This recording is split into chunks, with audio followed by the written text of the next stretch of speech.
નમસ્કાર વિદ્યાર્થી મિત્રો, ગઈકાલે આપણે સ્થિત ઘર્ષણ બળ અને ગતિક ઘર્ષણ બળ વિશે ભણ્યા અને જે પણ દાખલાઓ ગણ્યા એની અંદર પદાર્થ છે એ ગતિમાન અવસ્થામાં હતો જ, બરાબર, એવી કન્ડિશનના આધારે આપણે એના પર લાગતું ઘર્ષણ બળ છે એટલે કે ગતિક ઘર્ષણ બળ છે અને એના પ્રવેગને એ બધું મેળવેલું. હવે આજે જે દાખલાઓ કરવાના છીએ એ સ્થિત ઘર્ષણ પર આધારિત છે અને ગતિક ઘર્ષણ પર આધારિત, બંનેના ટૂંકમાં મિક્સ દાખલાઓ કરવાના છીએ. એટલે આજના લેક્ચરમાં ખાસ ધ્યાન આપજો, કારણ કે પદાર્થ ઉપર બાહ્ય બળ લાગે છે એટલે પદાર્થ ગતિ કરે જ છે એવું જરૂરી નથી. ફરીથી રિપીટ કરું છું, પદાર્થ ઉપર બાહ્ય બળ લાગે છે એટલે પદાર્થ ગતિ કરે છે જ એવું જરૂરી નથી. કેમ? તો હું તમને ક્લિયર કરાવી દઉં કે જ્યારે પણ આપણે સ્થિત ઘર્ષણ બળ ભણેલા, બરાબર, સ્થિત ઘર્ષણ વિશે ભણેલા, ત્યારે આપણે કીધેલું કે પદાર્થ કોઈ સપાટી ઉપર છે અને એના ઉપર આપણે બાહ્ય બળ લગાવીએ તો શું થાય? જેટલા પ્રમાણમાં બાહ્ય બળ લાગે એટલા પ્રમાણમાં એ નીચેની સપાટી એ પદાર્થ ઉપર છે વિરુદ્ધ દિશામાં ઘર્ષણ બળ લગાવે. યાદ છે પેલો ગ્રાફ બનાવેલો આવો, ઘર્ષણ બળ અને બાહ્ય બળનો? આ બાહ્ય બળ છે, આ ઘર્ષણ બળ છે અને જેમ જેમ બાહ્ય બળ વધે એમ ઘર્ષણ બળ વધતું જતું હતું. ત્યાં સુધી મહત્તમ સ્થિત ઘર્ષણ બળ સુધી, એફએસ મેક્સિમમ સુધી, અને પછી ગતિક ઘર્ષણ હતું, આ એફકે હતું, આ એફએસ હતું સ્થિત ઘર્ષણ બળ, આ ગતિક ઘર્ષણ બળ, અને આ વચ્ચેનો જે પોઈન્ટ હતો એ આપણો હતો એફએસ મેક્સિમમ, મહત્તમ સ્થિત ઘર્ષણ બળ. અને જેમ જેમ પદાર્થ ઉપર બાહ્ય બળ વધે એમ એના ઉપર છે એ સ્થિત ઘર્ષણ બળ વધતું જાય. ક્યાં સુધી? મહત્તમ સ્થિત ઘર્ષણ બળ સુધી. અને પછી જો બાહ્ય બળ એ મહત્તમ સ્થિત ઘર્ષણ બળ કરતા પણ વધી જાય તો પદાર્થ છે એ ગતિક ઘર્ષણ બળથી ગતિ કરવા માંડે. એટલે ટૂંકમાં એના ઉપર ગતિક ઘર્ષણ બળ લાગે. બરાબર છે ને આ વસ્તુ? એટલે દરેક વખતે પદાર્થ ઉપર જ્યારે પણ તમને બાહ્ય બળ આપ્યું છે ત્યારે પદાર્થ ગતિ કરે જ છે એવું જરૂરી નથી. આપણે ચેક કરવું પડે પદાર્થ ગતિ કરે છે કે નહીં. એ કોના આધારે નક્કી કરવાનું? તો આપણે એ આ બાહ્ય બળ અને આ એફએસ મેક્સિમમ એ બંને જોઈને આપણે ચેક કરવાનું થાય. બાહ્ય બળ અને એફએસ મેક્સિમમ આ બંનેની શરતના આધારે આપણે નક્કી કરવાનું થાય કે પદાર્થ ગતિ કરશે કે નહીં. તો એ બાબત હું તમને સમજાવું છું, શક્ય હોય તો સાથે સાથે લખતા જજો, બરાબર છે, જેથી અહીંયા હું તમને વ્યવસ્થિત રીતે દરેક બાબતો સમજાવી શકું. તો સૌપ્રથમ નોંધ કરી દો, આ દાખલો શરૂ થાય એ પહેલા એક નોંધ કરી દો કે ભાઈ સૌપ્રથમ પદાર્થ સ્થિર છે કે ગતિમાં? સ્થિર છે કે ગતિમાં તે નક્કી કરવું. આ નોંધ દાખલો શરૂ કરતા પહેલા કરી દેવાની છે, બરાબર, કે સૌપ્રથમ આપેલો પદાર્થ સ્થિર છે કે ગતિમાં નક્કી કરવું. કોના આધારે નક્કી થશે? તો આના આધારે કે ધારી લો કે લાગુ પાડેલું બાહ્ય બળ છે એ એફએસ મેક્સિમમ કરતા વધારે હોય. લાગુ પાડેલું બાહ્ય બળ એફએસ મેક્સિમમ કરતા વધારે હોય તો પદાર્થ ગતિમાં હશે. અને જો એવું નથી, એનો મતલબ કે F is less than F S maximum, એટલે કે લાગુ પાડેલું બાહ્ય બળ છે એ મહત્તમ સ્થિત ઘર્ષણ બળ કરતા ઓછું છે, તો પદાર્થ સ્થિર રહેશે. આ ત્રણે ત્રણ બાબતો લખી લો. સૌપ્રથમ પદાર્થ સ્થિર છે કે ગતિમાં નક્કી કરવું, બરાબર. પછી લાગુ પાડેલું બાહ્ય બળ એ મહત્તમ સ્થિત ઘર્ષણ બળ કરતા વધારે હોય તો પદાર્થ ગતિમાં હશે, અને લાગુ પાડેલું બાહ્ય બળ એ મહત્તમ સ્થિત ઘર્ષણ બળ કરતા ઓછું હોય તો પદાર્થ સ્થિર રહેશે, બરાબર. તો આ ત્રણ નોટ ડાઉન થઈ ગઈ. ચાલો હું અહીંયાથી કાઢી નાખું છું. ઓકે, તો આ બાબત તમે યાદ રાખજો વ્યવસ્થિત રીતે. અને હવે આપણે દાખલાની શરૂઆત કરીએ એટલે તમને વધારે ક્લિયર થાય. જુઓ શું છે. તો પ્રથમ દાખલો એ હશે કે ભાઈ 4 કિલોગ્રામનો બ્લોક છે, એના ઉપર જમણી બાજુ 6 ન્યૂટનનું બળ લગાડેલું છે. બ્લોક અને જમીનની જે સપાટી છે એ બંને વચ્ચેનો સ્થિત ઘર્ષણાંક તમને આપ્યો છે 0.2. તો અહીંયા તમને કીધું છે કે એફએસ શોધો, એટલે કે ઘર્ષણ બળ શોધો આ બંને વચ્ચેનું, અને બ્લોકનો પ્રવેગ શોધો. તો મિત્રો સૌપ્રથમ આપણે જો પ્રવેગ શોધવો હોય તો શું નક્કી કરવું પડે કે પદાર્થ ગતિમાં છે કે નહીં. જો ગતિમાં હશે તો પ્રવેગ મળશે, ગતિમાં નથી તો પ્રવેગ શૂન્ય. તો આપણે અહીંયા અને એફબીડી બનાવીએ તો એફબીડી હું અહીંયા જ બનાવી દઉં છું. અહીંયા શું થશે? આ આકૃતિ તમે બનાવી દેજો. ચાલો અહીંયા હું બનાવી દઉં છું એફબીડી, અને એફબીડી બનાવીએ. આના ઉપર લાગતા બળ કયા? 4 kg ઉપર લાગતા બળ કયા વિચારો? તો એક તો નીચે તરફ mg, ઉપર તરફ આ સપાટી લંબ બળ લગાવે. આ તરફ કયું બળ છે? તો કે F છે 6 ન્યૂટનનું, અને પાછળ તરફ કયું બળ લાગે? તો પાછળ તરફ Fs લાગે. ઓકે, તો આપણે પહેલા નક્કી કરીએ કે આ પદાર્થ ઉપર મહત્તમ સ્થિત ઘર્ષણ બળ કેટલું લાગી શકે. તો અહીં આપણે લખી શકીએ કે Fs મેક્સિમમ શું લખી શકીએ આપણે? Fs મેક્સિમમ બરાબર મ્યુએસ ઇન્ટુ એન. સૂત્ર યાદ આવે છે, ગઈકાલે આપણે કર્યું છે બરાબર. n એટલે અહીંયા જુઓ n બરાબર mg, કારણ કે આ દિશામાં કોઈ ગતિ નથી તો અહીંયા લખી શકાય મ્યુએસ mg. આ તમને ખ્યાલ આવવો જોઈએ. મ્યુએસ એઝ ઇટ ઇઝ અને n બરાબર mg, કારણ કે શિરોલંબ દિશામાં કોઈ ગતિ થતી નથી. કિંમતો મૂકી દઈએ તો મ્યુએસ 0.2, mg m કેટલો છે 4 અને આ કેટલો છે 10. તો તમે જુઓ અહીંયા 2 ગુણ્યા 4 એટલે કેટલું થઈ જાય? 8 ન્યૂટન. ઘર્ષણ બળ કેટલું લાગે છે? આ ઘર્ષણ બળ કેટલું લાગે છે? 8 ન્યૂટન. બરાબર ને? 8 ન્યૂટન લાગે ને તમે લાગુ પાડેલું બળ કેટલું છે? 6 ન્યૂટન. તો લાગુ પાડેલું બળ ઓછું છે અને ઘર્ષણ બળ વધારે છે, એનો મતલબ કે બ્લોક સ્થિર રહેશે. તો અહીંયા લખી શકાય કે અહીં લાગુ પાડેલું બળ એ મહત્તમ સ્થિત ઘર્ષણ બળ કરતા કેવું છે? ઓછું છે. એટલા માટે બ્લોક સ્થિર રહેશે અને બ્લોક સ્થિર છે એનો મતલબ કે એનો પ્રવેગ કેટલો થાય ભાઈ? 0. સમજ આવે છે ને? જો બળ લાગે છે એટલે ગતિ કરે જેવું જરૂરી નથી. મેં કીધું તું ને તમને, પદાર્થ ઉપર બળ લાગે એટલે ગતિ કરે જેવું જરૂરી નથી. અહીંયા જુઓ 6 ન્યૂટનનું બળ લાગે છે છતાં પણ મહત્તમ સ્થિત ઘર્ષણ બળ કેટલું? કારણ કે ઘર્ષણ બળ વધુમાં વધુ કેટલું લાગી શકે? Fs મેક્સિમમ જેટલું. આ Fs નું મૂલ્ય ધીમે ધીમે વધતું જાય. ક્યાં સુધી વધે? Fs maximum. તો આપણે મહત્તમ કેટલું લાગી શકે ગણી લઈએ. મ્યુએસ ઇન્ટુ n, n એટલે mg. મૂકી દો કિંમત બધે એટલે 8 ન્યૂટન મળ્યું. તો આ બાજુ 8 ન્યૂટનનું બળ છે અને આ બાજુ 6 ન્યૂટનનું બળ છે. તો એવું નથી કહેવાનું તમારે કે 8 ન્યૂટનનું બળ આ બાજુ છે તો પદાર્થ આ બાજુ ગતિ કરે. ના, એ તો ઘર્ષણ બળ છે. તમે અહીંયા 1 ન્યૂટન લગાવો એટલે 1 ન્યૂટનનું લાગે. અહીંયા 2 ન્યૂટન લગાવો એટલે 2 ન્યૂટનનું થાય. અહીંયા 5 ન્યૂટનનું લગાવો એટલે 5 ન્યૂટન. આ 6 નું લગાવો એટલે આ 6 નું થાય. આ 7 નું લગાવો એટલે આ 7 નું થઈ જાય. આ 8 નું લગાવો એટલે 8 નું થઈ જાય. મહત્તમ 8 સુધી થઈ શકે. અને જો તમે 8 ન્યૂટન લગાવો ને તો અહીંયા 8 ન્યૂટન લાગે તો પણ પદાર્થ સ્થિર રહે. હવે ગતિ કરવાની એને ઉપર આવી જાય. ખબર પડી ને? હવે તમે 8.01 પણ કરશો ને, 8.01 ન્યૂટન પણ કરશો ને આ બાજુ, તો પદાર્થ ધીમે ધીમે ગતિ કરવાની શરૂ કરી દેશે. સમજ પડી ને? કારણ કે આપણે કીધેલું સ્થિત ઘર્ષણ બળ એ સેલ્ફ એડજસ્ટિંગ છે. સેલ્ફ એડજસ્ટિંગ નો મતલબ મેં તમને સમજાવ્યો હતો કે જેમ જેમ બાહ્ય બળ F વધે એમ ઘર્ષણ બળ વિરુદ્ધ દિશામાં વધતું જાય. અને મહત્તમ ક્યાં સુધી વધી શકે આ સ્થિત ઘર્ષણ બળ? અહીંયા આ કિસ્સામાં 8 ન્યૂટન સુધી. એટલે તમે અહીંયા 8 ન્યૂટન લગાવ્યું છે તો અહીંયા મહત્તમ 8 ન્યૂટન લાગે. પછી એવું ન થાય કે અહીંયા તમે 6 ન્યૂટન લગાવ્યું તો અહીંયા 8 ન્યૂટન લાગે. નહીં, અહીંયા 6 ન્યૂટન છે તો અહીંયા પણ 6 ન્યૂટન જ લાગે. સમજ પડે છે ને આ બાબત? તો કેમ કે અહીંયાનું બળ જો વધી જાય તો પદાર્થ બાહ્ય બળની વિરુદ્ધમાં ગતિ કરવા માંડે. એવું થાય નહીં. રેડી?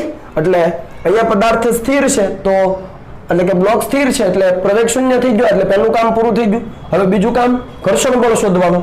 તો અહીંયા તમને Fs કીધું છે. જોજો, આપણે Fs મેક્સિમમ શોધ્યું છે એટલે આ જવાબ છે આપણો. તો કે ના, આ તો Fs મેક્સિમમ નો જવાબ છે. આપણે શું શોધવાનું છે? Fs. ખબર પડી? Fs. તો અહીંયા જો FBD મેં બનાવી દીધો છે. તો આ બ્લોક તો સ્થિર છે. હું અહીંયા લખી દઉં કે બ્લોક કેવો છે? સ્થિર છે. અને બ્લોક સ્થિર હોય તો જેટલા બળ ઉપર લાગે એટલા બળ નીચે, એટલે કે n બરાબર mg, અને જેટલું જમણી બાજુ એટલું ડાબી બાજુ, એટલે F બરાબર Fs. તો બ્લોક સ્થિર હોવાથી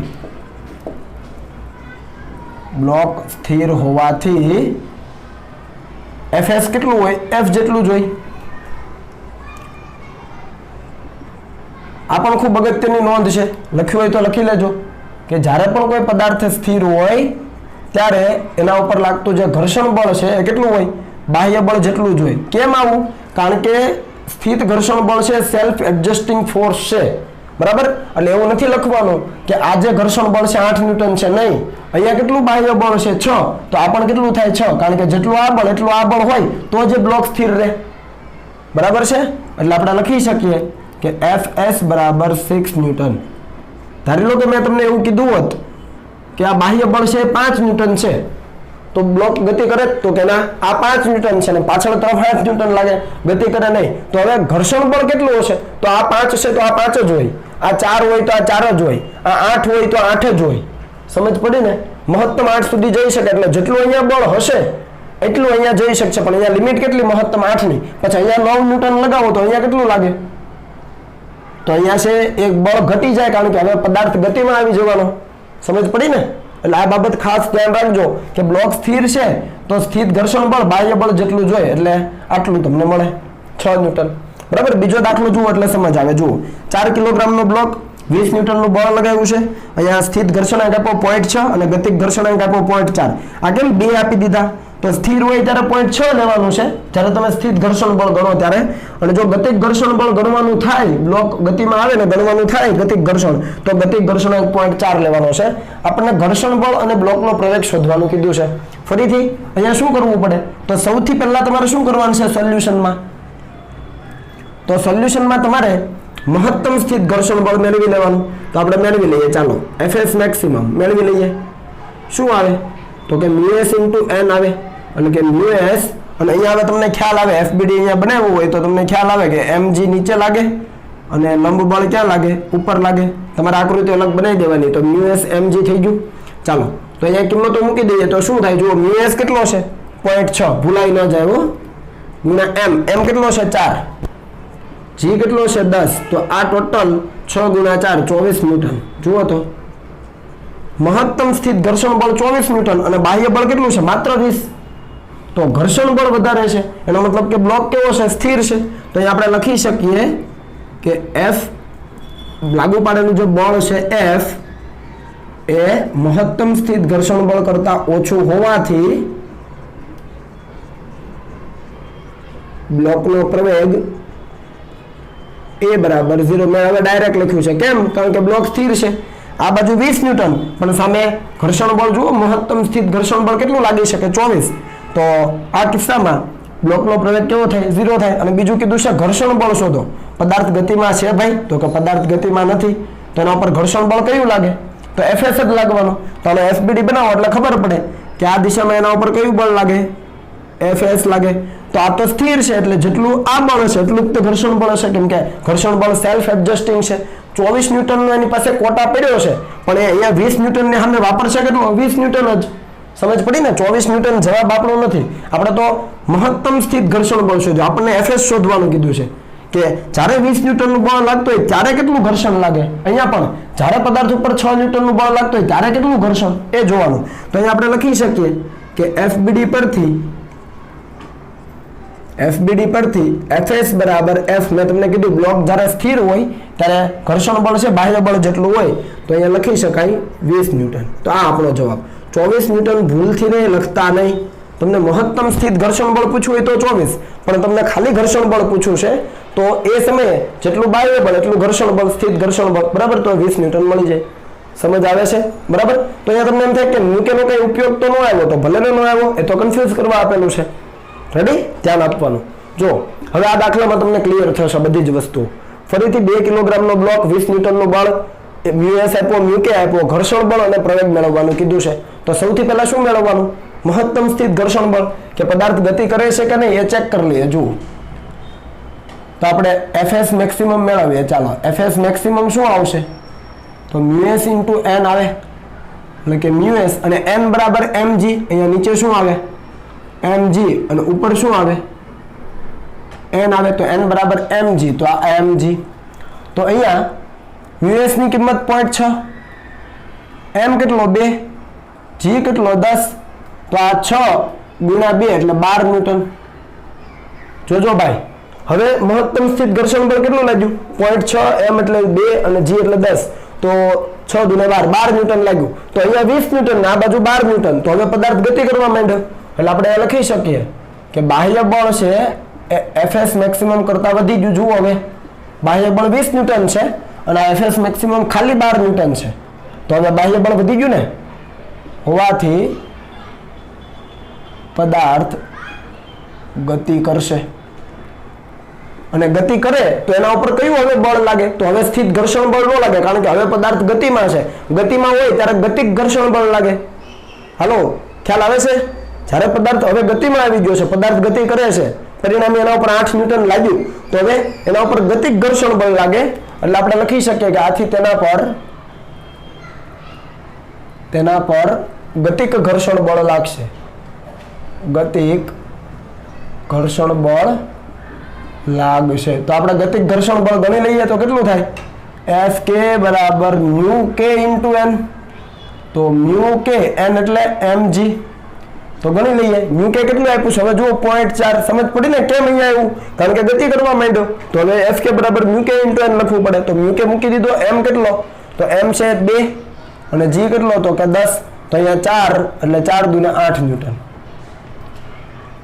તો જ્યારે પદાર્થ ગતિ કરવા માંડ્યો ત્યારે એના ઉપર બળ કેટલું લાગે તો કે 8 ન્યૂટન હવે સમજ પડી તો જો FBD બનાવવો તો હવે આ પદાર્થ ઉપર કયું બળ લાગવું જોઈએ તો હવે ગતિક ઘર્ષણ બળ લાગવું જોઈએ કારણ કે હવે ગતિ કરે છે અને હવે આપણે આને ધ્યાનમાં લેવાનું તમને એમ થાય કે 12 ન્યૂટન નહીં લેવાનું નહીં એ તો આપણે શું ચેક કર્યું કે પદાર્થ ગતિમાન અવસ્થામાં આવશે કે નહીં તો આપણને ખબર પડી કે ઘર્ષણ બળ મહત્તમ સ્થિત ઘર્ષણ બળ કરતા આ બાહ્ય બળ વધારે એટલે પદાર્થ ગતિ કરશે તો હવે એના ઉપર ગતિક ઘર્ષણ લાગે તો ગતિક ઘર્ષણ ગણવું પડે જે આપણને ઘર્ષણ બળ ગણવાનું કીધું આ મળ્યું ખબર પડી પદાર્થ ગતિ કરે તો ગતિક ઘર્ષણ લાગે અને જ્યારે ગતિમાન અવસ્થામાં હોય ત્યારે એના ઉપર આ જ બળ અચળ રૂપથી લાગે તો આપણે આને જ કાઉન્ટ કરવાનું એટલે FBD માં ગતિક ઘર્ષણને જ દર્શાવ્યું હવે આપણને પ્રવેગ મેળવવો છે ઘર્ષણ બળ મળી ગયું પ્રવેગ માટે શું કરીએ તો આપણે લખી શકીએ કે F net બરાબર ma કારણ કે હવે પદાર્થ ગતિ કરે છે તો જુઓ F net એટલે આ દિશામાં એનો પ્રવેગ હશે ખબર પડી ને કેમ કે 20 ન્યૂટન આ બાજુ લાગે છે અને 8 ન્યૂટન પાછળ તરફ લાગે છે તો આપણે લખી શકીએ કે 20 - F k સમજ પડી 20 - F k પ્રવેગની દિશાનું જે બળ છે ધન is equal to ma m એટલે તો અહીંયા 2 છે એટલે 2a 20 - F k બરાબર 2a તો અહીંયા કિંમતો મૂકી દઈએ તો ખ્યાલ આવે કે 20 - F k એટલે 8 બરાબર 2a તો અહીંયા શું થવાનું તો 12 એટલે 2a બરાબર 12 થઈ ગયું જુઓ 20 - 8 એટલે 12 તો a બરાબર 6 મીટર પર સેકન્ડ સ્ક્વેર હવે બ્લોકનો પ્રવેગ મળી ગયો જુઓ પણ ખાસ ધ્યાન રાખજો કે બ્લોક ગતિમાં છે ત્યારે મહેરબાની કરીને આ ઘર્ષણ નહીં લઈ લેતા ગતિક ઘર્ષણ લેવું પડે કારણ કે ગતિમાન અવસ્થામાં ગતિક ઘર્ષણ લાગે ઓકે ચાલો એના પછીનો દાખલો જુઓ આવા દાખલાઓ તમને કન્ફ્યુઝ કરવા માટે કાફી છે એટલે ખાસ ધ્યાન આપજો તમને બ્લોક આપ્યો છે શિરોલંબ દિવાલ સાથે એને પ્રેસ કરેલો છે 1 કિલોગ્રામનો બ્લોક છે ને શિરોલંબ દિવાલ સાથે રાખીને ઉપરથી 40 ન્યૂટનનું બળ લગાડેલું છે આ રીતે તો અહીંયા દિવાલ અને આ બ્લોક એની સપાટી છે એમના વચ્ચેનો સ્થિત ઘર્ષણાંક 0.3 અને ગતિક ઘર્ષણાંક 0.2 આપ્યો છે ઘર્ષણ બળ અને પ્રવેગ શોધવાનો છે બરાબર તો અહીંયા સૌપ્રથમ શું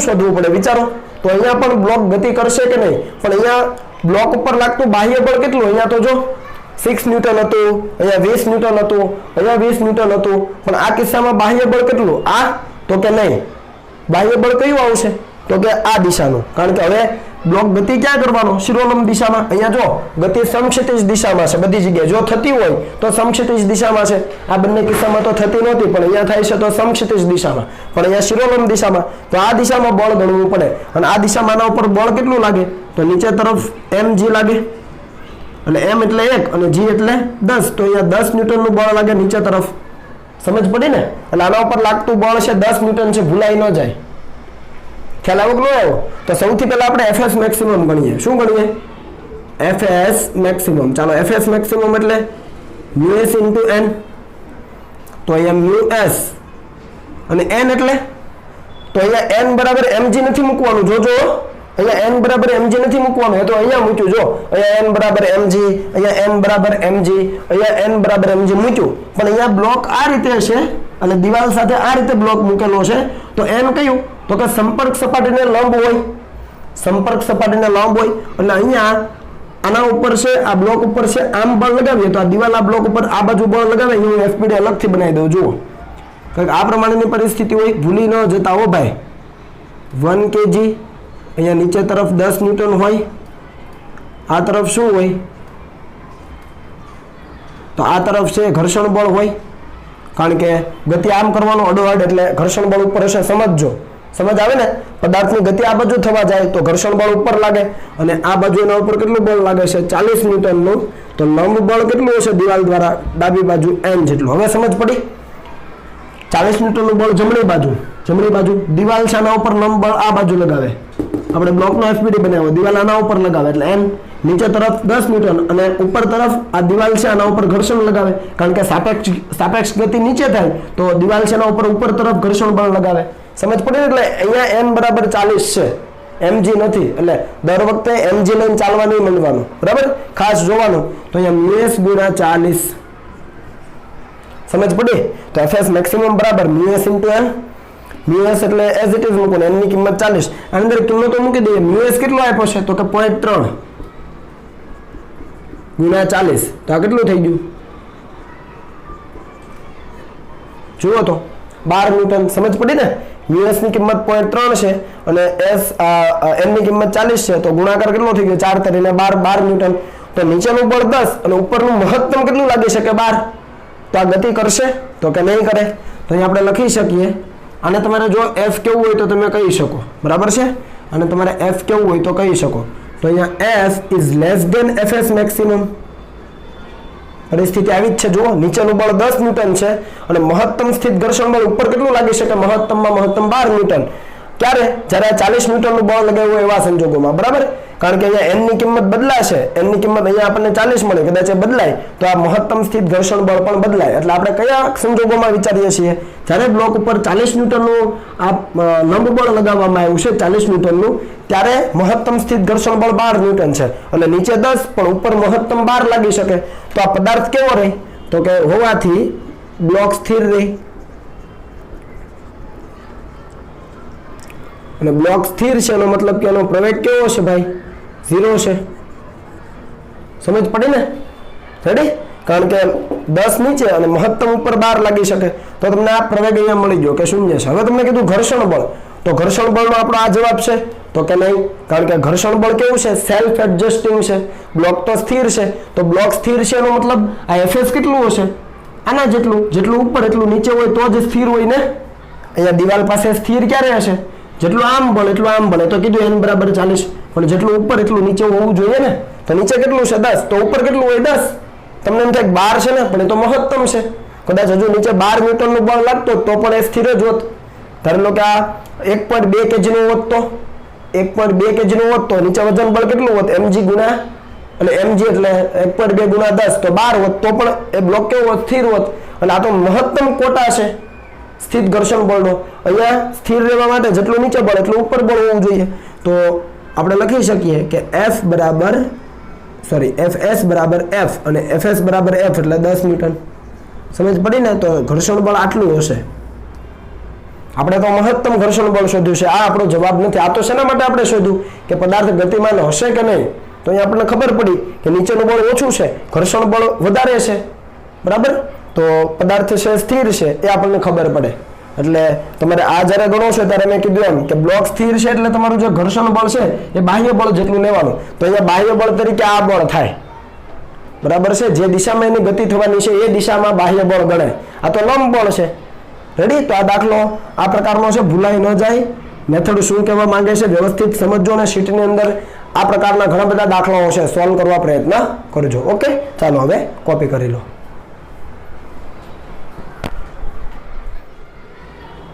ચાલો મિત્રો આગળ વધીએ તો હવે પછી આપણે જોઈએ ઉદાહરણનો દાખલા નંબર 5.7 રકમ આપણને કંઈક આ પ્રમાણે કીધી છે કે બોક્સ અને ટ્રેનના તળિયા વચ્ચેનો સ્થિત ઘર્ષણાંક 0.15 હોય અહીંયા જુઓ બોક્સ અને ટ્રેનનું તળિયું મેં દર્શાવ્યું છે જેના વચ્ચેનો ઘર્ષણાંક આપણને આપેલો છે તો ટ્રેનના તળિયા પર રહેલ બોક્સ સ્થિર રહે તે માટે ટ્રેનનો મહત્તમ પ્રવેગ શોધો આ ટ્રેનના તળિયા ઉપર જે બોક્સ છે એ સ્થિર રહે તે માટે ટ્રેનનો મહત્તમ પ્રવેગ શોધવાનો છે તો અહીંયા ટ્રેનનો મહત્તમ પ્રવેગ શોધવા માટે આપણે શું કરી શકીએ બોક્સને આપણે સ્થિર રાખવાનું છે તો બોક્સ સ્થિર ક્યારે રહેશે જેટલો પ્રવેગ છે ટ્રેનના તળિયાનો હશે એટલો જ પ્રવેગ બોક્સનો હશે ત્યારે તો આપણે ધારી લઈએ કે આનો પ્રવેગ છે એ આ દિશામાં a જેટલો છે બરાબર છે આનો પ્રવેગ કેટલો છે આ દિશામાં a જેટલો છે તો અહીંયા આ બોક્સ સ્થિર રહે એ કોના કારણે રહે તો કે ટ્રેનના તળિયા દ્વારા આના ઉપર જે સ્થિત ઘર્ષણ બળ લાગે એના કારણે બોક્સ સ્થિર રહેશે બરાબર છે તો અહીંયા આપણે સોલ્યુશનમાં લખી શકીએ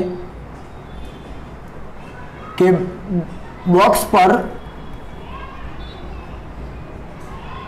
બોક્સ પર લાગતા સ્થિત ઘર્ષણ બળને કારણે અથવા ઘર્ષણ બળને લીધે તે સ્થિર રહેશે આ વસ્તુ તો ફાઇનલ છે કે બોક્સ ઉપર છે સ્થિત ઘર્ષણ બળ લાગે ને એના કારણે સ્થિર રહેશે તો એ સ્થિત ઘર્ષણ બળ કેટલું તો આપણને ખબર પડે કે આ સ્થિત ઘર્ષણ બળ આ દિશામાં હોય ખરેખર અહીંયા સપાટી ઉપર લાગે પણ આપણે થોડું અલગથી દર્શાવે fs જેટલું લાગે તો જેટલું આ દિશામાં બળ હોય એટલું આ દિશામાં બળ હોય તો ક્લિયર થાય તો આ દિશામાં બળ કેટલું લાગે તો ધારો લો કે ma જેટલું બળ લાગે તો આ ma બળ અને fs બંને સમતુલ્ય થાય તો આ બોક્સ સ્થિર રહે, બરાબર. તો આપણે અહીંયા લખી શકીએ કે ma બરાબર fs. આ સમજ પડી કે ન પડી? રેડી? એટલે જેટલું છે આગળની દિશામાં બળ છે ટ્રેનના કારણે, બરાબર છે, એટલું જ બળ છે કે ઘર્ષણ બળ જો હોય તો એ બોક્સ સ્થિર રહે. પરંતુ આપણને ખબર છે, શું ખબર છે? તો fs is less than or equal to fs maximum. આવી શરત હોય તો સ્થિર રહીને પદાર્થ. અમે તમને કરાવેલું છે, યાદ છે કઈ? સ્થિત ઘર્ષણ બળ છે મહત્તમ સ્થિત ઘર્ષણ બળ જેટલું અથવા એના કરતા ઓછું હોય તો અને તો જે પદાર્થ સ્થિર રહે. તો આની અંદર કિંમતો મૂકી દો તો શું આવે? તો fs અહીંયાથી મૂકી દો તો આવું આવે ma, અને અહીંયા fs એટલે શું થાય? તો μs * n થાય. તો અહીંયા n એટલે જુઓ, અહીંયા mg ઉપર તરફ લંબ બળ n. તો અહીંયા તમને ખ્યાલ આવે કે ભાઈ ma બરાબર μs mg. સમજ પડી કે ન પડી? ફરીથી રિપીટ કરું છું કે જો આ સ્થિત ઘર્ષણ બળ એ મહત્તમ સ્થિત ઘર્ષણ બળ જેટલું અથવા એના કરતા ઓછું હોય તો અને તો જ આ બોક્સ સ્થિર રહે. તો અહીંયા fs કેટલું? તો કે ma જેટલું હોવું જોઈએ, કેમ કે જેટલું જમણી બાજુ બળ એટલું ડાબી બાજુ બળ હોય તો જ બોક્સ સ્થિર રહે. તો આ શરત થઈ ગઈ સ્થિર રહેવા માટેની. તો fs ની જગ્યાએ ma મૂકો અને fs મેક્સિમમ ની જગ્યાએ μs * n જે આપણે જાણીએ છીએ સૂત્ર પરથી. તો n ની કિંમત શું થશે? આ દિશામાં કોઈ ગતિ નથી તો n બરાબર mg મૂકી દો. અહીંયા શું કેન્સલ થાય? m કેન્સલ થાય, બરાબર. તો આની અંદર a is less than or equal to શું મળે? μsg મળે. એટલે આપણે લખી શકીએ કે a બરાબર μsg, કેમ કે મહત્તમ કેટલું હોય? મહત્તમ પ્રવેગ આપણને કીધો છે ને, ટ્રેનનો મહત્તમ પ્રવેગ શોધો જેથી કરીને બોક્સ સ્થિર રહે. તો મહત્તમ લેવા માટે આ ઇક્વલ ટુ લેવું પડે, લેસ ધેન ન લેવાય, બરાબર છે. તો આની અંદર કિંમતો મૂકી દો તો μs કેટલું છે? 0.15 અને g આપણને 10 કીધો છે લેવાનો. તો આ થઈ ગયું 1.5 મીટર/સેકન્ડ². આટલો જવાબ આપણો આવી જાય છે. તો આ છે આપણો અંતિમ જવાબ કે આટલો મહત્તમ પ્રવેગ હોવો જોઈએ. અહીંયા તમે લખી શકો, જો લખવું હોય તો mx. શું લખી શકો? mx ઇક્વલ ટુ લ્યો એટલે a મેક્સિમમ જ ગણાય. ઓકે, તો આ વસ્તુ સમજ પડી ગઈ બધાને આ સૂત્ર પરથી. આ શરત જ્યારે પણ હશે ત્યારે એ પદાર્થ કેવો હશે? સ્થિર હશે. જો પદાર્થને ગતિ કરવી હોય તો અહીંયા કેવું થઈ જાય? આવું થઈ જાય. જુઓ આવું.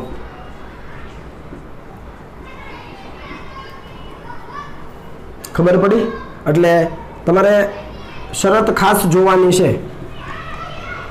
ઓકે, તો આ વસ્તુ ક્લિયર થઈ ગઈ છે. a is less than or equal to μsg. એટલે આ તમને સૂત્ર મળી ગયું, એની અંદર કિંમતો મૂકી દો એટલે 1.5 મીટર/સેકન્ડ² મળો. આટલો જો મહત્તમ પ્રવેગ હોય ટ્રેનનો તો અને તો જ પેલું બોક્સ છે સ્થિર રહેશે. હવે જો પ્રવેગ આના કરતા વધી જશે, આના કરતા શું થશે? વધી જશે તો પેલું બોક્સ છે સ્થિર રહેશે નહીં અને ટ્રેનની સપાટી ઉપર ગતિ કરવા માંડશે. એટલે ટ્રેન આગળ જાય તો બોક્સ ક્યાં જતું રહે? પાછળ જતું રહે, બરાબર છે. ચાલો, તો આ આપણને જવાબ મળી ગયો. હવે આગળ વધીએ.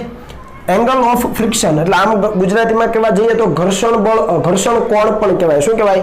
એંગલ ઓફ ફ્રિક્શન એટલે ઘર્ષણ કોણ એવું પણ કહેવાય, જેને આપણે થીટા તરીકે દર્શાવીએ. તો મિત્રો આપણને ખબર છે કે જ્યારે પણ કોઈ પદાર્થ અહીંયા સપાટી ઉપર પડેલો હોય, બરાબર છે, અને એના ઉપર કોઈ પદાર્થ છે,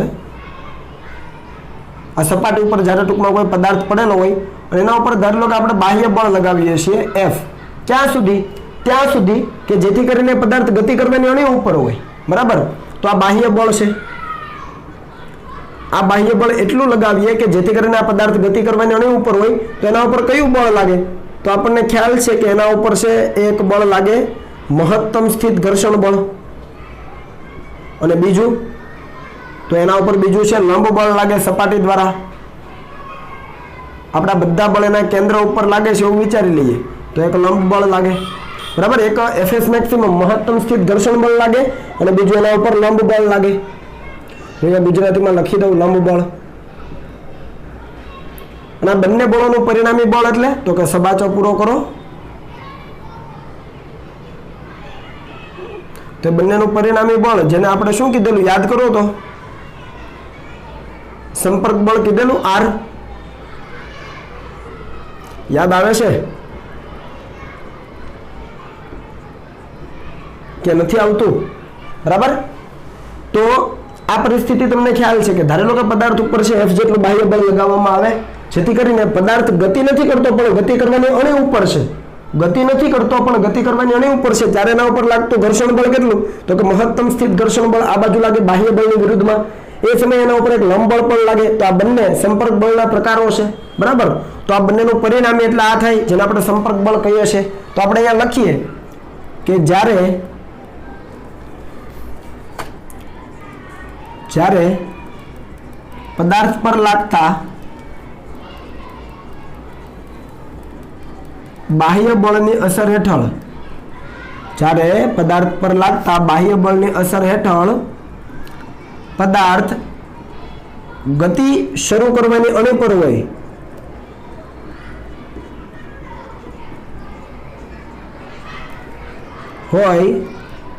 તે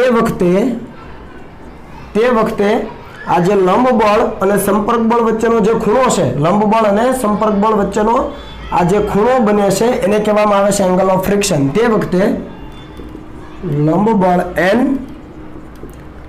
અને સંપર્ક બળ R વચ્ચેના ખૂણાને શું કહેવામાં આવે છે? એંગલ ઓફ ફ્રિક્શન, જેને આપણે થીટા તરીકે દર્શાવીશું. કહે છે સિમ્પલ છે કે જ્યારે પદાર્થ ઉપર બાહ્ય બળ લાગે છે ત્યારે બાહ્ય બળની અસર હેઠળ પદાર્થ ગતિ કરવાની અણી પર હોય, પદાર્થ ગતિ કરવાની અણી ઉપર હોય એટલે મહત્તમ સ્થિત ઘર્ષણ બળ લાગે. એ વખતે લંબ બળ અને સંપર્ક બળ એ વચ્ચેનો જે ખૂણો છે એને કહેવામાં આવે છે એંગલ ઓફ ફ્રિક્શન. સમજ પડી? ઓકે. હવે જોજો, અહીંયા મેં તમને કીધું છે કે ગતિ કરવાની અણી ઉપર હોય અને ગતિ કરતો નથી, ગતિ શરૂ કરવાની અણી ઉપર છે. એ વખતનો આ થીટા આપણે મેળવીએ તો શું થાય? અને આને આપણે ધારી લો કે આપણે થીટા આર કહી દઈએ, બરાબર છે. થીટા આર પણ કહી શકાય. ચાલો થીટા આર કહી દઈએ જેથી કરીને આપણને કન્ફ્યુઝન ન રહે. તો આપણે આ થીટા આર કહી દઈએ. ચાલો રેડી? ઓકે. તો અહીંયા હું થીટા આર કરી દઉં છું. હવે જોજો, તો આ મેળવાય કઈ રીતે? તો અહીંયા જુઓ, આ એફએસ મેક્સિમમ હોય તો આ કેટલું હોય? એફએસ મેક્સિમમમાં જોવાનું કે નહીં? આ જેટલી લંબાઈ છે એટલી જ આ લંબાઈ, ટૂંકમાં આનું જેટલું મૂલ્ય એટલું જ આનું મૂલ્ય. તો થીટા tan થીટા બરાબર સામેની બાજુના છેદમાં પાસેની બાજુ, સામેની બાજુ એટલે એફએસ મેક્સિમમ, છેદમાં પાસેની બાજુ એટલે લંબ બળ. તો આપણે અહીંયા લખી શકીએ કે tan થીટા r બરાબર, એટલે કે આ જે આપણો એંગલ ઓફ ફ્રિક્શન છે એનું ટેન્જન્ટ મૂલ્ય કેટલું થાય? તો સામેની બાજુ એટલે એફએસ મેક્સિમમ અને છેદમાં લંબ બળ n. સમજ પડી ને? થીટા બરાબર tan થીટા બરાબર સામેની બાજુના છેદમાં પાસેની બાજુ. એફએસ મેક્સિમમ કેટલું? તો આપણને ખબર પડે કે મ્યુએસ ઇન્ટુ n છેદમાં n. આ એફએસ મેક્સિમમ એટલે mu s into n, n as it is. તો આને કેન્સલ કરો તો તમને શું મળી ગયું? મ્યુએસ મળી જાય. આ શું છે? સ્થિત ઘર્ષણાંક છે, બરાબર. એટલે તમે થીટા r ને કરતા બનાવો તો તમને કેટલું મળી જશે? tan inverse mu s. એટલે તમને જો સ્થિત ઘર્ષણાંક આપેલો હોય, કોઈ પણ બે સપાટી વચ્ચેનો સ્થિત ઘર્ષણાંક મ્યુએસ આપ્યો હોય તો એનું તમે tan ઇનવર્સ લઈ લો અને તમને ઘર્ષણ કોણ મળી જાય, એટલે કે એંગલ ઓફ ફ્રિક્શન તમને મળી જાય. ઈઝી છે ને? બરાબર. તો આને આપણે કહી દઈએ સમીકરણ નંબર 1. તો આ યાદ રાખવાનું છે તમારે. એટલે આ ખૂબ અગત્યનું સૂત્ર છે કે ઘર્ષણ કોણ શોધવા માટે તમને ડાયરેક્ટ મ્યુએસ આપેલો હોય તો કિંમત મૂકીને તમે એ એંગલ ઓફ ફ્રિક્શન શોધી શકો. તો આના આધારે આપણે 3 શરતો લઈએ. તો અહીંયા આપણે નોંધ કરી લઈએ. શું નોંધ કરી લઈએ? તો કે પહેલી નોંધ કે જો આપેલો કોઈ થીટા છે એ થીટા આર કરતાં ઓછો હોય, આપેલો કોઈ થીટા છે એ થીટા આર કરતાં ઓછો હોય તો એવા સંજોગોમાં પદાર્થ સ્થિર રહેશે, પદાર્થ સ્થિર રહેશે એટલે ગતિ નહીં કરે. કેમ કે આ તો એફએસ મેક્સિમમ, થીટા ક્યારે શોધ્યો? જ્યારે એના ઉપર મહત્તમ સ્થિત ઘર્ષણ બળ લાગતું હોય ત્યારે. એટલે જો કોઈ થીટા છે થીટા આર કરતાં ઓછો હશે, થીટા છે થીટા આર કરતાં ઓછો હશે તો પદાર્થ સ્થિર રહેશે. અને એ વખતે ઘર્ષણ બળ કેટલું હશે? તો કે બાહ્ય બળ જેટલું હોય. આ મેં તમને સમજાવ્યું. એ ઢાળવાળા કિસ્સામાં તમને બધી સમજ પડી જશે, બરાબર છે? ચાલો, તો આ પહેલી ક્લિયરન્સ થઈ ગયું કે theta less than theta R હોય તો પદાર્થ સ્થિર રહેશે અને ઘર્ષણ બળ છે બાહ્ય બળ જેટલું હોય. બીજા કિસ્સામાં થીટા બરાબર થીટા આર જેટલું જોઈએ, એક્ઝેક્ટ એના જેટલું જોઈએ. આ થીટા છે એ એંગલ ઓફ ફ્રિક્શન જેટલું જોઈએ. એવા સંજોગોમાં પદાર્થ ગતિ કરવાની અણી પર હશે. જો મેં અહીંયા કીધું છે પદાર્થ ગતિ કરવાની અણી પર હશે, ગતિ કરતો નથી, ગતિ કરવાની અણી પર હશે, અને ગતિ કરવાની અણી ઉપર હોય ત્યારે એના ઉપર લાગતું જે ઘર્ષણ બળ છે કેટલું હોય, તો આપણને ખબર છે Fs મેક્સિમમ જેટલું. અને Fs મેક્સિમમ કેટલું, તો કે μs × n જેટલું. આ તો ખ્યાલ છે ને. જ્યારે થીટા છે થીટા r જેટલો હશે ત્યારે પદાર્થ ગતિ કરવાની અણુ ઉપર હશે, અને ગતિ કરવાની અણુ ઉપર હોય ત્યારે ઘર્ષણ બળ મહત્તમ સ્થિત ઘર્ષણ બળ જેટલું થઈ જાય, એટલે કે μs × n જેટલું. અને ત્રીજું છે કે થીટા એ થીટા r કરતા વધી જાય, કોઈ પણ થીટા છે એ એંગલ ઓફ ફ્રિક્શન કરતા વધી જાય ત્યારે પદાર્થ ગતિમાન અવસ્થામાં હશે, અને પદાર્થ ગતિ કરશે. અને પદાર્થ ગતિ કરે તો શું થાય, તો ઘર્ષણ બળ કેટલું હશે, તો Fk એટલે કે ગતિક ઘર્ષણ હશે, μk × n. આ સમજ આવે ને બધી. જ્યારે પદાર્થ ગતિ કરતો હોય ત્યારે એની પાસે ગતિક ઘર્ષણ હોય. તો ત્રણેય કિસ્સા મેં તમને સમજાવી દીધા, બરાબર. આના આધારિત આપણે દાખલાઓ આવશે ત્યારે આની ચર્ચા કરીશું. અત્યારે જસ્ટ નોંધ કરી રાખો કે ભાઈ એંગલ ઓફ ફ્રિક્શન શું છે, કઈ રીતે શોધાય, અને એના માટેની શરતો શું છે. આ ખૂબ અગત્યની છે, બરાબર છે. ચાલો આગળ વધીએ. અહીંયા આપણને એક સપાટી આપી છે અને એના ઉપર બ્લોક છે જેનું દળ છે m, એનો વેગ છે v0, અને અહીંયા સપાટીનો સ્થિત ઘર્ષણાંક આપ્યો છે μ, μs બરાબર μ, બરાબર. અહીંયા તમને કીધું નથી તો ધારી લેવાનું μs બરાબર μ છે. તો આપણને કીધું કેટલા સમય પછી બ્લોક સ્થિર થશે. અહીંયા શરૂઆતનો વેગ છે v0, તો સ્થિર થાય ત્યારે અંતિમ વેગ 0 થઈ જાય, v બરાબર 0. અને આ સમય દરમિયાન બ્લોકનું સ્થાનાંતર કેટલું થશે, તો અહીંયા આપણે સોલ્યુશનમાં જઈએ. હવે પદાર્થ ગતિ કરે છે એનો મતલબ કે આ દિશાનું બળ વધારે હશે, તેના ઉપર બળ કયા લાગે, તો આપણને ખબર પડે. FBD બનાવીએ તો આ દિશામાં ma લાગે, અને આ દિશામાં કયું બળ લાગતું હશે, તો આપણને ખબર પડે કે સ્થિત ઘર્ષણ બળ લાગતું હશે, અથવા ગતિ કરે છે તો Fk લાગતું હશે. એટલે સ્થિત ઘર્ષણ બળ નહીં પણ શું લાગતું હશે, Fk.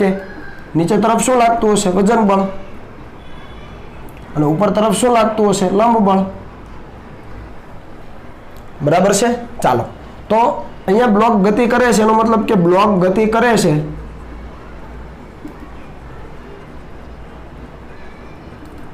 એના માટે આપણે શું કહી શકીએ, તો આ શરત જેવું કંઈક થાય કે ma કેટલું હશે, μs × n છે એના કરતા વધારે. એનો મતલબ કે આપણે આ જે શરત લીધી હતી આ શરત એના કરતા કંઈક ઉલટી શરત થઈ જાય. એટલે આવું થઈ જતું હશે કે Fk = ma. ખબર પડી ને, Fk = ma. અને અહીંયા જો તમે કિંમત મૂકો તો તમને ખ્યાલ આવી જાય કે ભાઈ Fk એટલે μk × n = ma. અને μk ને કરતા બનાવો, સોરી n ની કિંમત મૂકો તો n ની કિંમત mg = ma. તો આવું થાય, Fk બરાબર ma થાય. લગભગ સરખા જેવા, એમ કે આ બાજુનું બળ છે થોડુંક વધારે હશે, આ બાજુનું બળ થોડુંક વધારે હશે. એટલે આ રીતે ખરેખર હું આવું કહેવા માંગુ છું તમને. એટલે આ રીતે જુઓ, સમજ પડી કે ન પડી? આ બળ થોડું વધારે હશે તો જ આ ગતિ કરતો હશે ને, તો આ બળ વધારે હશે, આ બળ થોડું ઓછું હશે, તો આ શરત થાય. ma છે Fk જેટલું અથવા એના કરતા વધારે હશે, તો શરત આવી થઈ ગઈ, બરાબર. ma as it is, Fk એટલે μk × n, n ની કિંમત mg. તો અહીંયા a ની કિંમત કેટલી થઈ, તો a ની કિંમત થઈ ગઈ μk, એટલે μ એટલે μk એટલે અહીંયા μ જ છે × g. તો અહીંયા આવું લખી શકાય કે a = μ × g.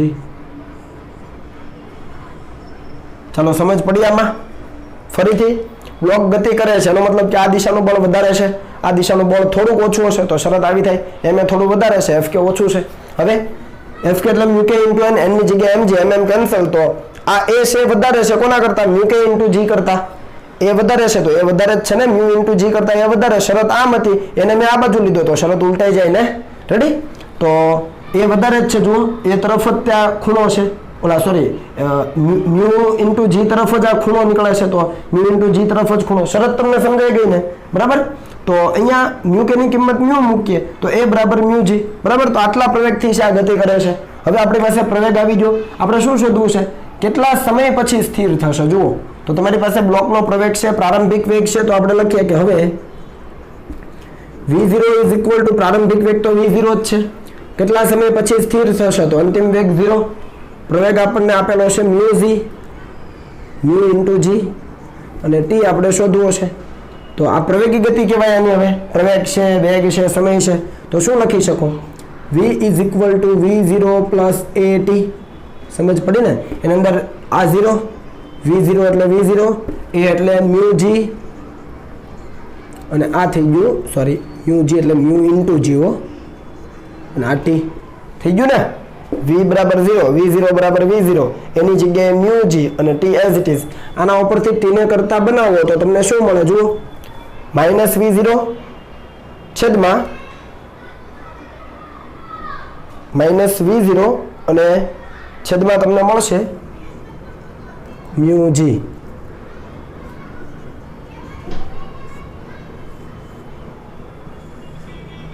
અહીંયા કઈ ભૂલ કરી છે જોઈ લો. તો v બરાબર v0 પ્લસ at. ઓકે છે. ચાલો હવે અહીંયા v0 છે, અંતિમ વેગ 0, આ v0 આ a છે, તો ખરેખર અહીંયા એની જગ્યાએ આપણે મ્યુ g લીધો છે, પણ અહીંયા સૂત્રમાં આપણે શું મૂકવું પડશે? માઇનસ. કેમ? કારણ કે આપણને કીધું છે બ્લોક કેટલા સમય પછી સ્થિર થશે, અને એનો પ્રવેગ ખરેખર પ્રવેગ નહીં હોય, પ્રતિપ્રવેગ હશે, અને પ્રતિપ્રવેગ હશે એટલે અહીંયા માઇનસ. સમજ પડી ના? આ એક અહીંયા ભૂલ થઈ આપણી. તો પ્રવેગની જગ્યાએ આપણે પ્રતિપ્રવેગ મૂકવો પડે, કારણ કે બ્લોક સ્થિર થાય છે, મતલબ એના ઉપર બળ લાગતું હશે, અને એનો પ્રવેગની જગ્યાએ પ્રતિપ્રવેગ હશે. તો પ્રતિપ્રવેગ હશે તો માઇનસ મ્યુ g મૂકવું પડે. એટલે હવે મળી ગયું. જુઓ, t બરાબર v0 બાય મ્યુ g. તો અહીંયા આપણે લખવું પડે કે અહીં બ્લોક પ્રતિપ્રવેગી ગતિ કરે છે. જો ભૂલાઈ ન જાય, નહીતર છે સમય ઋણ આવશે. તો અહીંયા બ્લોક કેવી ગતિ કરે છે? પ્રતિપ્રવેગી. કેમ ખબર પડી? રકમ ઉપરથી આપણને બ્લોક સ્થિર ક્યારે થશે એવું પૂછ્યું છે. તો પ્રતિપ્રવેગી ગતિ કરે તો જ સ્થિર થાય, એટલે એને તમારે કેવો લખવો પડે? ઋણ લખવો પડે. સમય મળી ગયો. આ સમય દરમિયાન બ્લોકનું સ્થાનાંતર, તો સ્થાનાંતર માટેનું સૂત્ર કયું? તો v² minus v0² is equal to 2ad. આપણે શોધવાનો સ્થાનાંતર. અંદર દરેક કિંમતો મૂકી દો. ચાલો શું આવશે? તો d ને હું કરતા બનાવું છું, જોઈ લેજો. અને હવે v કેટલો છે? તો કે v બરાબર 0 માઇનસ v0 કેટલો છે? તો v0 નો સ્ક્વેર, v0 નો સ્ક્વેર છે, તો અહીંયા માઇનસ એઝ ઇટ ઇઝ, અને v0 નો સ્ક્વેર, તો v0 તો v0 જ છે, તો અહીંયા v0 no square divided by 2a. તો આ 2 અને a કેટલો છે? Minus mu g. અહીંયા ખરેખર જો તમે લખો તમે લખી શકો માઇનસ. કેમ આ માઇનસ શું કામ? એનું કારણ મેં અહીંયા આપ્યું છે. ગણતરી ભલે સાદી કરી, પણ એને માઇનસ લખી દીધો. કેમ? કારણ કે પ્રતિપ્રવેગી ગતિ કરે છે, તો એને તમારે શું લખવું પડે? Minus mu g. Minus minus plus થઈ જાય, તો તમારો જવાબ થઈ જાય v0 square by 2 mu g. સમજ પડી ને? તો આ આપણું અંતર થઈ ગયું. તો આ પણ આપણો જવાબ છે, અને આ પણ આપણો જવાબ છે. ભૂલાઈ ન જાય, બરાબર છે? વ્યવસ્થિત કાળજી રાખીને નોંધ કરી લેજો. ચાલો હવે લખી લો.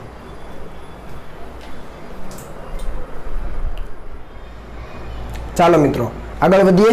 તો આપણી પાસે દાખલો છે, સ્વાધ્યાયનો દાખલા નંબર 5.25. રકમ કંઈક આ પ્રમાણે છે કે આકૃતિ, અહીંયા તમે સૌથી પહેલા તો આકૃતિ જોઈ લો. આકૃતિમાં તમને અહીંયા એક પરિસ્થિતિ આપેલી છે, અંદર એક માણસ ઉભેલો છે. શું કીધું છે કે એક સમક્ષિતિજ કન્વેયર, કન્વેયર એટલે વહન કરાવતો, સમક્ષિતિજ કન્વેયર એટલે વહન કરાવતા બેલ્ટ કે જે 1 મીટર પર સેકન્ડ સ્ક્વેરથી પ્રવેગિત થાય છે, તેના પર બેલ્ટની સાપેક્ષે ઉભેલો એક સ્થિર માણસ દર્શાવેલો છે. અહીંયા બેલ્ટ છે, તમે જોઈ શકો આ રીતે ફરી રહ્યો છે, એરા મેં દર્શાવેલા છે, બરાબર? આ રીતે ફરી રહ્યો છે, અને એ બેલ્ટ ઉપર બેલ્ટની સાપેક્ષે એક વ્યક્તિ સ્થિર ઉભેલો છે એવું દર્શાવેલું છે. બેલ્ટની સાપેક્ષે વ્યક્તિ સ્થિર છે, બરાબર? તો માણસ પર ચોખ્ખું એટલે કે પરિણામી બળ કેટલું હશે? સૌપ્રથમ આપણે માણસ પર કેટલું બળ લાગે એ ગણી લઈએ. તો અહીંયા વ્યક્તિ છે બેલ્ટની સાપેક્ષે સ્થિર ઊભો છે, તો એનો મતલબ શું? તો કે જેટલો બેલ્ટનો પ્રવેગ એટલો વ્યક્તિનો પ્રવેગ, કારણ કે બેલ્ટનો પ્રવેગ આપણને આપ્યો છે 1 મીટર પર સેકન્ડ સ્ક્વેર. તો અહીંયા લખી શકીએ કે બેલ્ટની સાપેક્ષે વ્યક્તિ સ્થિર હોવાથી જેટલો વ્યક્તિનો પ્રવેગ હશે એટલો બેલ્ટનો પ્રવેગ, અથવા ઉલટું જેટલો બેલ્ટનો પ્રવેગ એટલો વ્યક્તિનો પ્રવેગ. તો બેલ્ટનો પ્રવેગ આપણે એ ધારી લઈએ તો વ્યક્તિનો પણ કેટલો થાય? એ, અને કેટલો હોય? 1 મીટર પર સેકન્ડ સ્ક્વેર. તો આપણને વ્યક્તિનો પ્રવેગ મળી ગયો. આપણને કીધું છે વ્યક્તિ પર લાગતું પરિણામી બળ એટલે ચોખ્ખું બળ. તો વ્યક્તિનું દળ આપણને લેવાનું કીધું છે રકમની અંદર 65 કિલોગ્રામ. તો એમ આપણી પાસે છે 65 કિલોગ્રામ. તો વ્યક્તિ પર લાગતો બળ F બરાબર ma લખાય.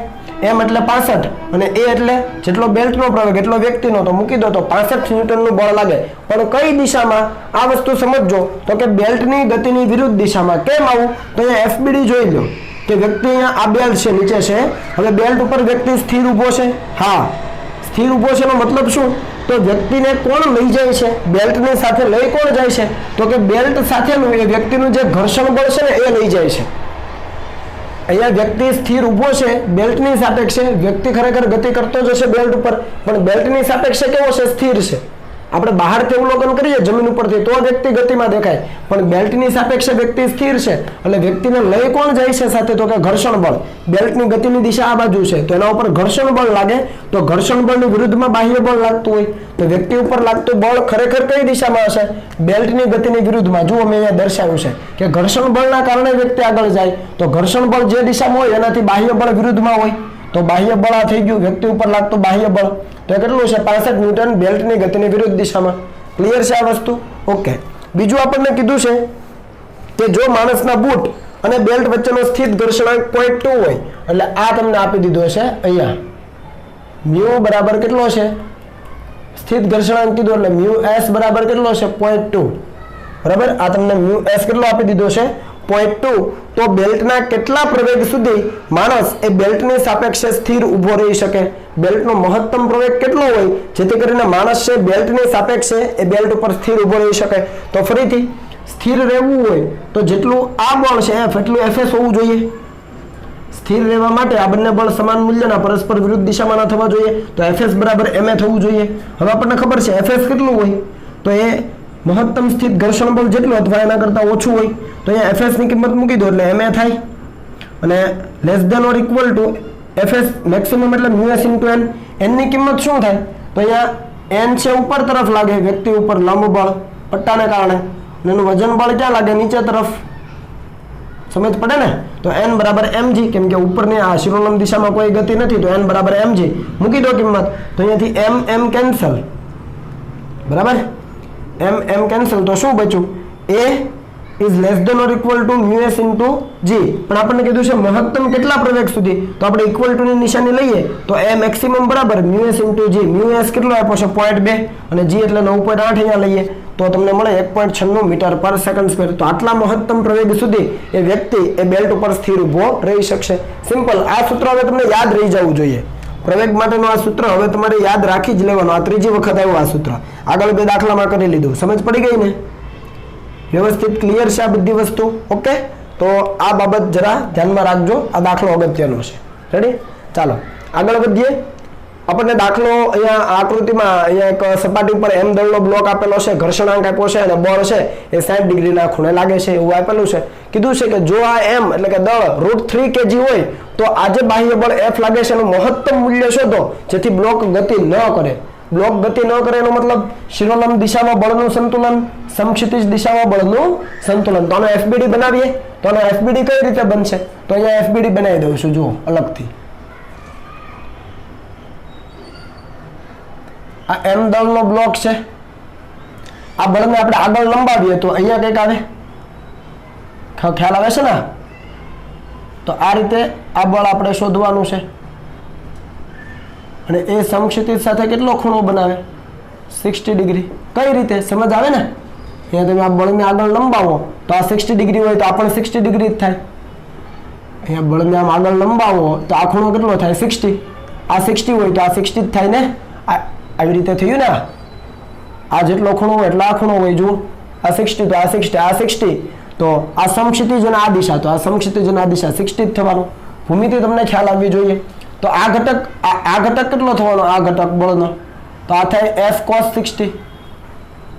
સમજ પડી કે ન પડી? બરાબર. હવે નીચે તરફ કયું બળ લાગે? તો કે mg લાગે.